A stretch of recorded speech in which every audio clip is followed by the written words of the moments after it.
بسم اللہ الرحمن الرحیم۔ شروع اللہ کے نام سے جو بڑا مہربان اور نہایت رحم والا ہے۔ السلام علیکم ناظرین، آج کی اس ویڈیو میں ہم آپ کو جنگ خیبر کے بارے میں واقعہ سنائیں گے، تو ویڈیو شروع کرتے ہیں۔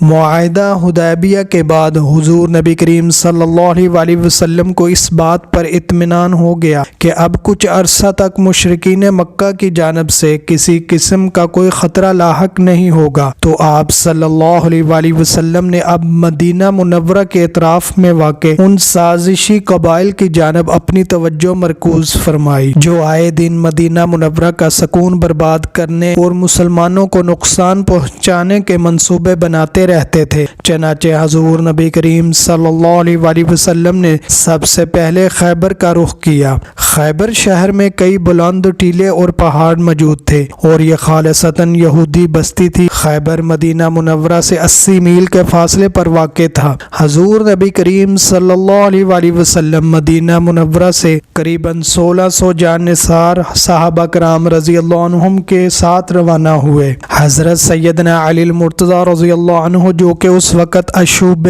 چشم کے مرض میں مبتلا تھے، وہ بھی اس لشکر میں حضور نبی کریم صلی اللہ علیہ وسلم کے ساتھ تھے۔ لشکر اسلام نے سب سے پہلے خیبر کے قلعہ نعیم پر حملہ کیا۔ حضور نبی کریم صلی اللہ علیہ وسلم کے حکم پر حضرت محمد بن مسلمہ رضی اللہ عنہ کی قیادت میں لشکر اسلام کے ایک گروہ نے قلعہ نعیم پر حملہ کیا۔ حضرت محمد بن مسلمہ رضی اللہ عنہ اور ان کے بھائی حضرت محمود بن مسلمہ رضی اللہ عنہ نے نہایت دلیری کے ساتھ مقابلہ کیا اور بالآخر جام شہادت نوش فرمایا۔ قلعہ نعیم کے بعد لشکر اسلام نے اپنی پیش قدمی جاری رکھی، یہاں تک کہ قلعہ کموس کے علاوہ خیبر کے تمام قلعے فتح کر لیے۔ قلعہ کموس کا شمار خیبر کے سب سے مضبوط قلعوں میں ہوتا تھا اور اس قلعے میں یہودیوں کا سردار مرہب رہتا تھا۔ حضور نبی کریم صلی اللہ علیہ وسلم نے لشکر اسلام کو حکم دیا کہ وہ قلعہ کموس کا محاصرہ کر لیں۔ لشکر اسلام نے قلعہ کموس کا محاصرہ کرنے کے بعد اس پر کئی تابڑ توڑ حملے کیے، لیکن فتح نصیب نہ ہوئی اور انہیں یہودیوں کی جانب سے بھی سخت مزاحمت کا سامنا کرنا پڑا۔ حضور نبی کریم صلی اللہ علیہ وسلم نے جب دیکھا کئی روز کے محاصرے اور تابڑ توڑ حملوں کے باوجود قلعہ فتح نہیں ہو رہا، تو آپ صلی اللہ علیہ وسلم نے اعلان کیا کہ کل میں علم اس شخص کو عطا کروں گا جسے اللہ اور اس کا رسول صلی اللہ علیہ وسلم محبت کرتے ہیں، اور وہ بھی اللہ اور اس کے رسول صلی اللہ علیہ وسلم سے محبت کرتا ہے۔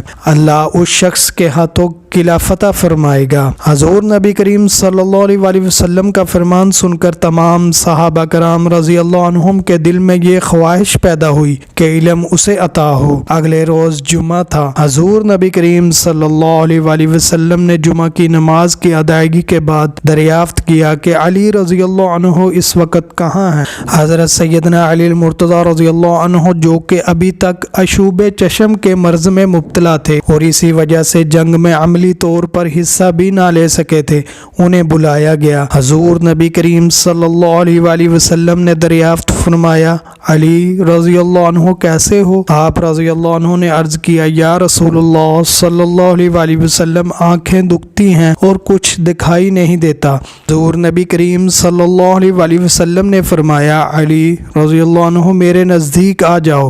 آپ رضی اللہ عنہ حضور نبی کریم صلی اللہ علیہ وسلم کے نزدیک آ گئے۔ حضور نبی کریم صلی اللہ علیہ وسلم نے اپنا لعاب دہن نکالا اور اسے آپ رضی اللہ عنہ کی آنکھوں پر لگایا، جس سے آپ رضی اللہ عنہ کی تکلیف جاتی رہی اور ان کی آنکھیں ٹھیک ہو گئیں۔ حضور نبی کریم صلی اللہ علیہ وسلم نے جھنڈا آپ رضی اللہ عنہ کو عطا کرتے ہوئے ان کے حق میں دعائے خیر فرمائی۔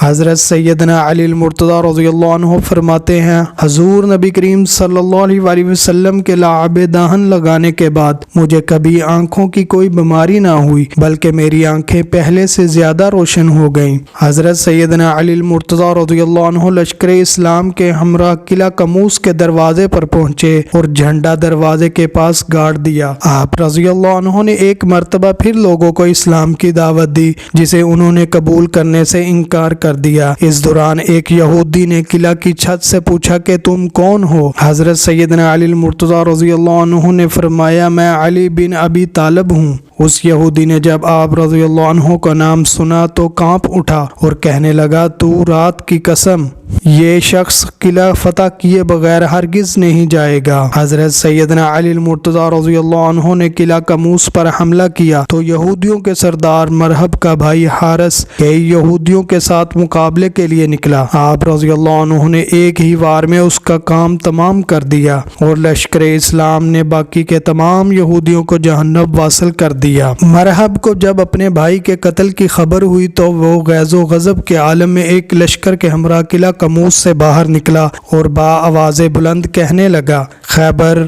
مجھے جانتا ہے کہ میں مرحب ہوں، سطح پوش ہوں، بہادر اور تجربہ کار ہوں۔ حضرت سیدنا علی المرتضیٰ رضی اللہ عنہ نے اس کے جواب میں فرمایا میں وہ ہوں، میری ماں نے میرا نام شیر رکھا تھا اور میں دشمنوں کو نہایت تیزی سے قتل کرتا ہوں۔ مرحب نے جب حضرت سیدنا علی المرتضیٰ رضی اللہ عنہ کا کلام سنا تو غصے میں اس نے تلوار کا وار کیا جسے آپ رضی اللہ عنہ نے اپنی تلوار سے روک لیا اور اس پر جوابی وار کیا اور ایک ہی وار میں اس کا سر قلم کر دیا۔ مرحب کی لاش گرتے ہی لشکر اسلام نے یہودی لشکر پر حملہ کر دیا جس سے بے شمار یہودی مارے گئے اور باقی جو بچ گئے وہ قلعہ کے اندر بھاگ گئے اور قلعہ کا دروازہ بند کر لیا۔ حضرت سیدنا علی المرتضیٰ رضی اللہ عنہ نے اپنی بہادری اور دلیری سے قلعہ کا وہ دروازہ توڑ دیا اور لشکر اسلام قلعہ قموس میں داخل ہو گئے۔ یہودیوں نے اپنی اس شکست کو تسلیم کیا اور آئندہ سے بدعہدی سے توبہ کر لی۔ حضور نبی کریم صلی اللہ علیہ وآلہ وسلم نے جزیہ کی شرط پر ان سے صلح کر لی۔ اس طرح لشکر اسلام نے خیبر کے تمام قلعے فتح کر لیے اور مسلمانوں کو فتح نصیب ہوئی۔ ناظرین یہ تھی ہماری آج کی ویڈیو۔ مزید ویڈیو کے لیے ہمارے چینل کو لائک اور سبسکرائب کر دیں۔ اللہ تعالیٰ آپ سب کو خوش رکھے۔ اللہ تعالیٰ آپ سب کا حامی و ناصر ہو۔ اللہ حافظ۔